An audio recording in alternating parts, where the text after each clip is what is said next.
That must be a great, on one hand, it's a great relief that for the players that, okay, we're getting support, but on the other hand, they understand that the expectations from the crowd right now is really, really high, so they will be very anxious not to disappoint. There's a lot of pressure on the shoulders of both of these teams with the new Filipino imports being added to the main lineup. They're gonna have to live up to the hype. Ladies and gentlemen, get hype and tell us your prediction in the chat because we're diving straight into the land of dawn for Geek Fam versus EVOS Legends Game 1. Game 1 here between Geek as well as EVOS, and you can see Dreams already being very aggressive, trying to land that iron hook.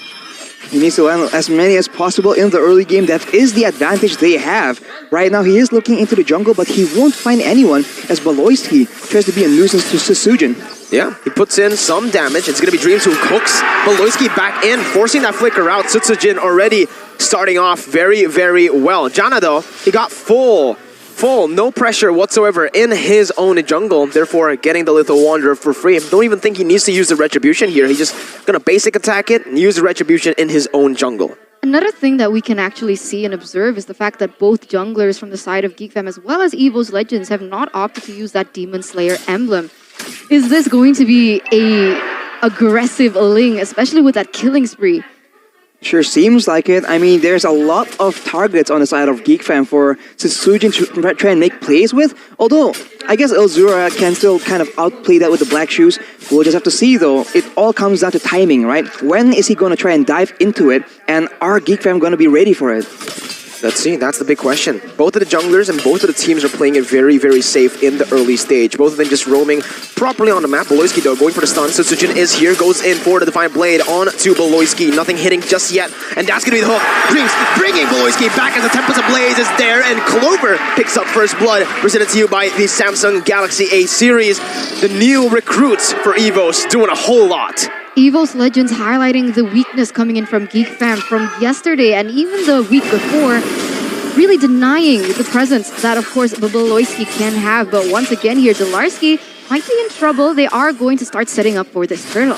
The general setting up for a flank. Dreams getting zoned away. DLAR once again trying to buy some time. Gonna get stunned up, and even in Hash Chain, not enough to take him down. He has the sprint. He's able to get away. Taz comes in, and another hook from Dreams bring Baloyski back to the team. Retribution battle, and who gets it? It's Jana QT securing an objective for Geek Fam. Wow, that is clean gameplay from both these teams. DLAR did a great job just burning in all the spells, but Jana QT was able to actually come in clutch. And I wonder, right, what is exactly his idea for the build? Because we've seen this tank Julian coming in the jungle, but the purple buff will be denied here as Taz and Dreams do a lot of damage to Jana. Man, Dreams so annoying. The other thing that you can use with the Franco, other than get those pickoffs, is to deny those basic jungle needs coming in from Geek Fam, really slowing the tempo that Jana QT can have. And that is going to buy them a lot of time here as once again, Lunox here forces to pop. This is the thing about that mid lane, like I mentioned.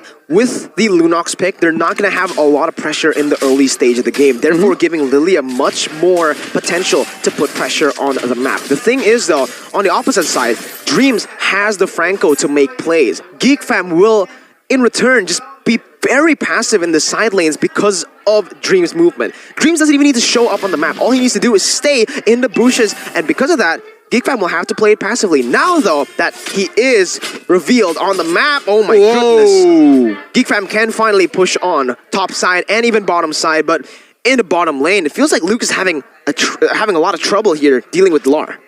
Well, Uranus is just annoying and obnoxious. He will be cutting the wave as well. But honestly, Dreams, he's been landing very, very significant hooks, and that final attempt was actually so good. He didn't exactly know where he is, and Baloyski uses the flicker. Oh, Dreams with the stutter, with the hook. It does not land, but EVOS Legends, they are the one dictating the pace here, and Sesujin is getting a lot of free time. A lot of free time here, and you can see that actually starting to build up. 5 seconds left on the next turtle, But we do see that EVOS Legends are quick to set up for that first. Once again, a stalemate in that bottom side as Dreams here in that jungle will force the flicker rather early and maybe even get caught out. Yeah, Dream's gonna get taken down here. Kill. Oh my god, the turtle take right there, but the crossbow tank finally secures it. Very, very close. Geek Fam getting a little bit greedy when it comes to the damage here. Clover still be able to get out from that gold lane, from the kill pressure that Geek Fam put on it. DLAR, meanwhile, on the bottom side, putting so much pressure onto the lane, and this is what created that space for EVOS to take the turtle. It's great macro play from the side of EVOS. They have control in the majority of areas that they are contesting. Janana with the genius one, so it's looking to be a damage Julian, but we'll just have to see the rest of the items for now as Geek Fam, they make an aggressive play and hit Clover with the Empowered Chain. Ooh, the perfect setup, but once again, Dreams lands that Iron Hook. Wow. A 1-for-1 Dreams, again, being that X factor for EVOS. When Geek Fam know their number, when Geek Fam are able to look for those proactive movements, Dreams always there to look for compensation, even the cheeky hooks. Where was Dreams from? Was he from Bigatron? Yeah, he was. Ooh. He was Chamat. What's Chamat in English? Sub. It was a sub. He was a substitute. A very long substitute, and now he's finally been taken into the hands of EVOS Legends, finally playing, and we can start to see him shine on this Franco, getting all those hooks, really able to commit onto the winning conditions that EVOS Legends had with their draft. Looking at the head and shoulders player head-to-head, though. DLAR. Oh, look at the bottom side here. DLAR and Sutsujin getting ganked, but Sutsujin again providing so much good pressure back onto Geek Fam, forcing them not to take any of these ganks. This is really good by EVOS. They're playing a very, very drawn-out game. In the 6 minutes that we've witnessed, only 5 total kills. Both teams still is playing it really passively, but there's something that Geek Fam have done. They've taken the turret up top, getting more pressure there, and putting the 1-1 down below to deal with the Uranus. With that kill pressure that they have, they can start to contest the turtle. We'll see what happens here, Rashi. If they actually want to try and play for control, though, they have to find a solution for this Franco. They have tried to go on to Dreams, try to deny his playmaking, and there, he just almost lands yet another hook. So, with him exposed on the top side, though... Yeah, that's going to be... Oh my goodness gracious! I thought it was a mistake, but no, it was not. Dreams with the flicker, and now DLAR 1v3 with the consecration and the sprint. Trying to buy some time as Beloyski comes in with the stun onto Sutsujin. Retribution still won by Jana. Numeron Blast not connecting. Sutsujin getting out, and it's a trade. A 1-for-1 objective turtle for topside turret. Topside turret and a kill as well. So we'll see what happens as EVOS Legends, they are leading with 500. It can shift, but do we see any significant differences in? Cross. No, he didn't even sweat. He didn't even sweat Eterna. DLAR, the general, is here. He recalls and he gets out. Dreams taken down. And it will be a 1-4-0 trade, but Eterna, man, DLAR, calm, collected. Like, we thought that EVOS Legends were leading that, but Geek Fam instantly found the opportunity to deny that pressure that they had in that bottom lane and even take Dreams out of the picture. Ooh, he gets taken out. Honestly, a 0-for-2 trade, essentially, for the side of Geek Fam. They are doing a lot better in terms of rotations. EVOS Legends, they have, you know, segmented plays. 2 people on top, 3 people on the bot side, vice versa. But for Geek Fam, when they're roaming together as 4, they are cleaner right now. And Dreams, the hooks are starting to not land as Beloyski charges Numeron Blast and zones the members of EVOS Legends away from their own turret. The winning lanes starting to shine for Geek Fam, Eterna. Yeah, we'll see right now because Dreams still in that bush looking for something, maybe a pick. But even if they do hit Beloyski, it isn't going to give them much at the moment because Beloyski's only impact in the game for the moment is just zoning. He hasn't really used that Numeron Blast to much effect. He has been able to block a few of those hits, but what happens when it goes as Geek Fam is leading with 1,000 gold? What are the items looking like?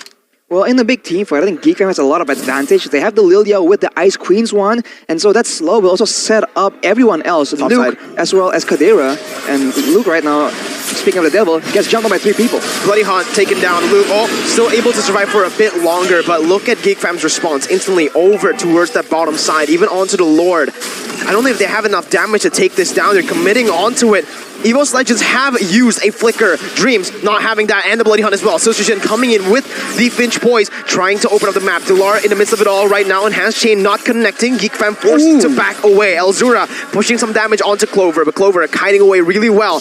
Again, a long, very drawn out team fight. Yeah, EVOS Legends, they don't want to commit onto this, understanding that there are a lot of ultimates in their arsenal that are still on cooldown. Meanwhile, Geek Fam, they do have a lot for them to show. So right now, we can see that Beloyski as well as Kadera is looking for a flank, but once again, the Iron Hook connects. Bloody Hunt and the snipe from Clover in the back lines, but look at the Tempest of Blaze now connecting over. Crossbow of Tang out of nowhere, going on to DLAR, soaking in so much. Elzura trying to find Clover, but Clover still managing to get out with the flicker. It's a 1-for-1 XP traded for Roamer, but Geek Fam have won the trade. They're going to go straight for the Lord. Beloyski stunning Sojin up. Jana QT instantly with a response, coming in with the enhanced chain as Taz deals out the damage, comes in, puts in so much Chaos Order, taking him down. As Chadera goes into the back line, no retribution. Sojin gets it, he steals it away, and EVOS Legends come out on top with DLAR finishing his ex-teammate. Beloyski running away. DLAR, the general,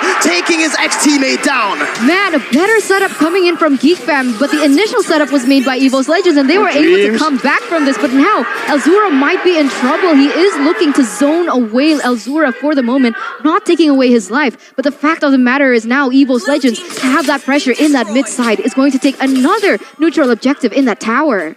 Wow, the individual plays coming in from the members of EVOS Legends has been spectacular. You saw that Taz just goes in and he takes out Jana QT. So Geek Fam, they have to be a bit more careful because EVOS Legends, they're playing it smart. They're targeting the right people at the right time.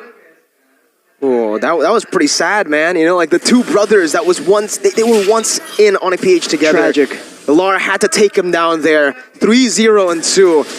He was the #1 Uranus player in Season 9 of MPL PH, picking it the most and winning 6 times out of the 11 times that he has picked it. So far, having an amazing impact in this game.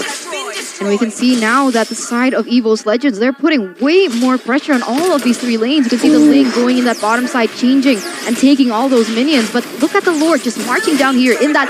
Whoa! Again, Dreams with the hook, and Taz with the response. Beloyski taken down. Sojin onto the back lines with the Tempest of Blades. Goes in, picking up the blades. Luke, Jana, and Chadera left to defend. Dreams almost getting it. Threading the needle once again. EVOS Legends, 7,000 gold lead, suffocating Geek Fam as they take down that top side turret. I don't like Franco games. I don't like Franco games because these hooks can land when we don't expect it, and it actually wins them the game because it gives you a man advantage, especially on those really prio members. EVOS Legends jerk onto that objective. That mid-side turret is going to fall as well as that bottom side. This is a BOD ling on Sojin, so it's a lot of damage. And to that point, Eterna, when the hook lands, Dreams, he was faking it a lot. He was using his second spell. He was stuttering around with his movement to keep the members of Geek Fam guessing. And once the Lord is taken down, in that moment of distraction, he lands the hook on the priority member with the flicker as well. That is smart gameplay. We take a look at the item builds right now, and Clover has a lot of damage, a lot of burst potential as well. And with the amount of squishy members on the side of Geek Fam, that is absolutely dangerous. And not just Clover, because you can see that Taz is already reaching her power spike as well. Already the Clock of Destiny. You can also see the Lightning Truncheon and even the Divine Glaive. So even if Geek Fam want to optimize and try to opt for these magic defense, there already is that magic penetration coming in from that Lunox. This new era of EVOS Legends with the 2 MDL players coming up. DLAR doing DLAR things. This is what he does on the Uranus, man. Buys so much time, goes in against 4, gets out, doesn't even use the sprint, and the Lord was taken because of that. Now, Dreams goes in for the hook onto Beloyski, and it is done. EVOS Legends took the Lord, and they're just going to play it disciplinedly. Uranus on DLAR. Look at how much time he's able to buy, but they're looking for more. Oh, Beloyski! Clover with the reaction time to get out of that one with Dreams as well. And now the collapse. Taz comes in with the Chaos Assault, almost taking Luke down. So Sojin jumping in, CCing them as Sojin dives in deep, getting taken down. Chadera will still be able to survive. DLAR picking up Beloyski once again. It's a 2-for-1. 2-for-1 now for the side of EVOS Legends, but even though that happened, this is going to be difficult because they are at a man disadvantage right now. Will Geek Fam be able to defend this one? Taz, he buys Chadera, and just like that, Geek Fam falls. Clover is massive. 1 domination from EVOS. I'm getting goosebumps, Mirko, Arashi. We did not expect this coming in from EVOS Legends. They came with a brand new roster, unfamiliar faces here for EVOS Legends. Without Versik, only Clover left as one of the most known player, but they were able to be so dominant against Geek Fam. How many minutes was that? That was so quick. Oh my Or felt god. like it was so quick. 14 minutes, it was quick. Wow, you think that EVOS, they don't have a lot of tanky members at all. They just bank everything on the fact that they can just take out Geek Fam before Geek Fam can take them out.